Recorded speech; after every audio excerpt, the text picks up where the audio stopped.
Hello everyone.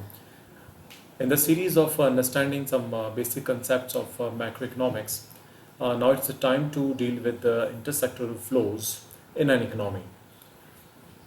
Intersectoral flows means we are talking about the interdependence of the four sectors of an economy, in fact an open economy. The four sectors as we discussed earlier, those are household sector, producer sector, government sector and rest of the world sector, also known as foreign sector. It's not a denying fact that even in a family, all the family members are interdependent on each other. Whether these are the elder members of family or our younger members of the family, all are interconnected to each other, and nobody can live at his own or her own. Because the basic reason is that not every person is fully capable of doing all the tasks, and that's why we are interdependent on each other. In the same way, we see that these sectors, whether it's a household sector is dependent on the producer sector is dependent on the household sector. In the same way, both the household sector and the producer sector are dependent on the government sector is also dependent on these two, and this closed economy together, if we consist we make the amalgamation of a household, producer as well as government sector. That's a closed economy for us, and if we add the external sector, foreign sector, let us recall that we introduced LPG or New Economic Policy in 1991, where we introduced the liberalization, privatization and globalization. So what was the need there? Because any closed economy or any domestic economy cannot fulfill the demand of its consumers at its own, because we don't have the entire resources which are necessary to fulfill the diversified demand of the different sections of the society. Here, it is considerable that household sector, they are the suppliers of the factors of production. Their basic purpose is to serve the factors of production to the producer sector, because producer sector, in order to carry on the production or initiate the production activities, the producers require some sort of inputs. We had seen in the microeconomics earlier in class 11 that the inputs are basically of two types: fixed inputs and variable input. If you are talking about a short-term production function, if you are talking about a long-run production function, then nothing is variable or nothing is fixed. All the factors are variable in nature or variable in supply in the production process. So producer sector can purchase the inputs, or they can hire the inputs, or they can own the inputs. That could be a probability or possibilities. When it comes to the hiring of the laborers from the market, from where does a producer hire or recruit the labor? Definitely the labor or the manpower supply or manpower is supplied to these producers by the household sector. So household sector is it's that economic agent that also contributes in the supply of factors of production to these producers. In the same way, now the household sector, its core purpose is the consumption. In order to continue with the consumption expenditures, they are supplied various sort of goods and services before them in the market.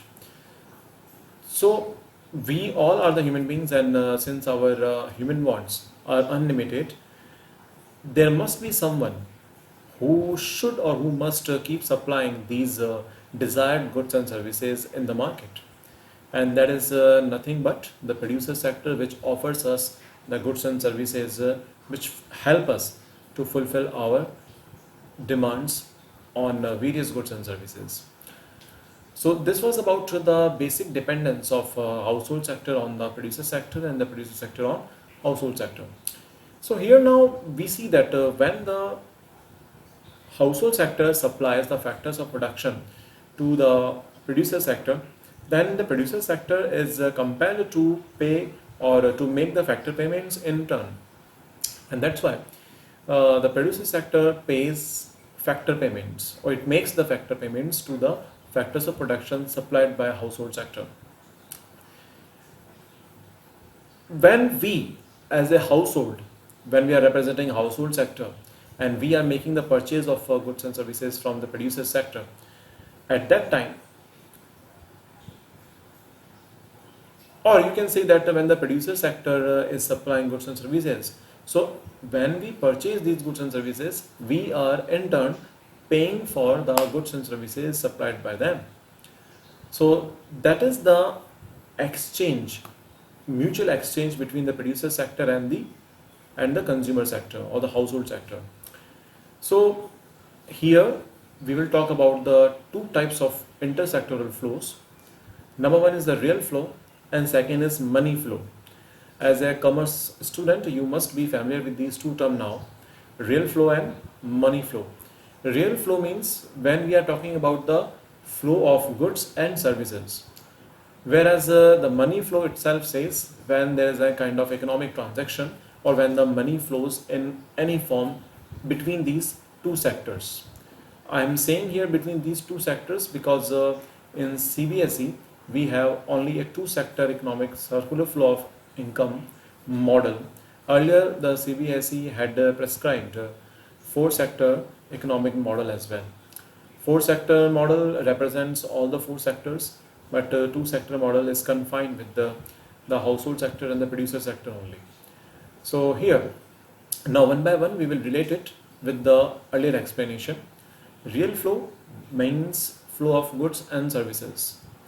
So household sector is purchasing goods and services from the producer sector, or we may say that the producer sector is supplying goods and services to the household sector.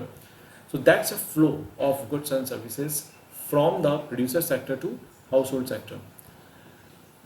So that was a real flow. In bracket we will write real flow. In the same way, when the household sector is supplying manpower, or you may say that the factors of production, in that way, suppose let us talk about the labor, that the household sector is supplying labor to the producer sector. In this case, the labor is a kind of service which is provided by the household sector to the producer sector, and hence again real flow, because real flow is nothing but the flow of goods and services. So here labor services are rendered by the household sector to the producer sector. So that was about the flow of goods and services between the household sector and producer sector. Now next is money flow. How does the money flow it is implemented, or it happens between the household and the producer sector? That happens in a way like when household sector supplies the manpower to these producer sector, the producer sector in turn now, because it's a kind of flow, circular flow of income we are studying. Here what happens, producer sector in turn pays. We have already studied that the factor reward for the labor is wages. So wages are paid by the producer sector to the laborers sent by the household sector. So here that's a kind of money flow, because money is flowing from the producer sector to the household sector in terms of wages to the laborers, or in terms of salaries, allowances, etc. You can take my own example. So in case I'm teaching in a private school, so I'm rendering my service to the producer sector, and now the producer sector, it is paying me some sort of salary in hand. And you may find the bulk of examples around you. The next is that when goods and services are supplied by the producer sector to the household sector, because you are the representative of the household sector at this age.